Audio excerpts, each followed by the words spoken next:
சின்ன சின்ன விஷயங்கள் மாத்தும்போது கண்டிப்பா நம்முடைய வாழ்க்கை முறை நல்லா இருக்கும். இன்னைக்கு 8வது டாபிக், அதாவது 8வது பகுதி. என்னன்னா, நமக்கு மன்னிக்கிற குணம் இருக்கலாம். பட் அந்த பெர்சனுடைய நிலைமையும் புரிஞ்சுக்கலாம். பட் ஆனா அந்த இடத்துல நம்ம ஏமாந்து போயிறக்கூடாது. அப்படி ஏமாந்துட்டோம்னா நம்மள வந்து கீழ போட்டுருவாங்க, அமித்திருவாங்க.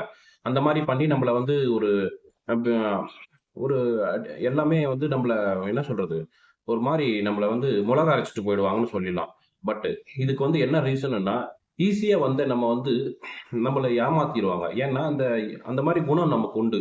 இவ என்னன்னா, ஆ இவன் இந்த பெர்சன் இப்படிதான். இவங்க இப்படி இருந்தா எப்படியோ இருந்துட்டு போட்டும். பட் நாம வந்து மன்னிச்சுட்டு போயிடுவோமே அப்படின்னு நம்ம இருப்போம். பட் அவங்க என்ன பண்ணுவாங்க, அத அட்வான்டேஜ் எடுத்துக்குவாங்க. அத அட்வான்டேஜ் எடுத்துட்டு அதுக்கு தகுந்த மாரி அவங்க வந்து அப்ப திரும்ப திரும்ப ரிப்பீட்டடா நம்மள ஏமாத்திட்டே இருப்பாங்க. நம்ம ஏமாத்தும்போது நம்ம கண்டிப்பா அதனால பாதிப்பு நமக்கு தானே. அப்ப ஏமாத்துறதுன்னு எப்படின்னீங்கன்னா, ஒரு வேலை செய்ற இடமா இருக்கும், ஒரு கடையா இருக்கலாம், எதுனாலும் இருக்கலாம். ஒரு பிசினஸா இருக்கலாம். அந்த மாரி இடத்துல ஏதாவது ஒரு பொருள எடுக்கலாம். இல்ல பொருள நம்ம தெரியாம கம்மி விலைக்கு விக்கலாம். இல்ல வேற மாரி அவங்க வீட்டுக்கு கொண்டு போலாம். இல்ல வந்து வேற மாரி ஏதாவது விதத்துல ஏமாத்திட்டே இருக்கலாம்.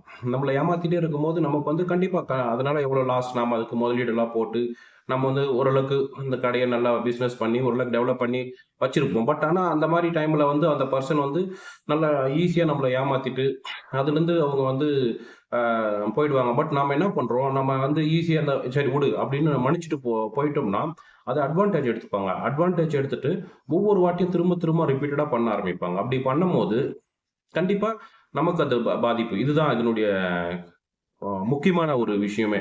அதுதான் நம்ம வந்து அவங்களுடைய நிலைமையும் புரிஞ்சுக்கலாம். பட் மன்னிக்கவும் செய்யலாம். பட் ஆனா அது நமக்கு வந்து கெட்டதாயிறக்கூடாது. அப்படி ஆயிடுச்சுன்னா, அது நமக்கு தான் ரிப்பீட்டட் ஆயிடும். பட் யார மன்னிக்கணும்? யார மன்னிக்கக் கூடாது? எந்த இடத்துல மன்னிக்கணும்? எப்படி எதுக்கு அவங்கள நம்ம மன்னிக்கணும்? அப்படின்றது கண்டிப்பா நம்ம தெரியணும். இல்லன்னா நம்ம மொத்தமா அவங்கள நம்ம மன்னிக்கிறோம். அவங்க வந்து ஒரு ரொம்ப ஒரு கஷ்டமான சூழ்நிலையில இருக்காங்க. அவங்களுடைய வேலை இல்லாம இருக்காங்க. அவங்க ஃபேமிலி வேற மாரி இருக்கு. அப்படி நம்ம எடுத்துக்கிட்டோம்னா, கண்டிப்பா நம்மள வந்து வேற மாரி ஒரு மாரி இது பண்ணிட்டு போயிடுவாங்க. பட் மன்னிக்கிறதுக்கு எந்த மாரி ஆள மன்னிக்கணும், எந்த மாரி டைம்ல மன்னிக்கணும்ன்றது கண்டிப்பா தெரிஞ்சுக்கணும். இல்லன்னா அது நமக்கு தான் ஆபத்தா முடியும். கண்டிப்பா இது எல்லாருமே ஃபாலோ பண்ணுங்க.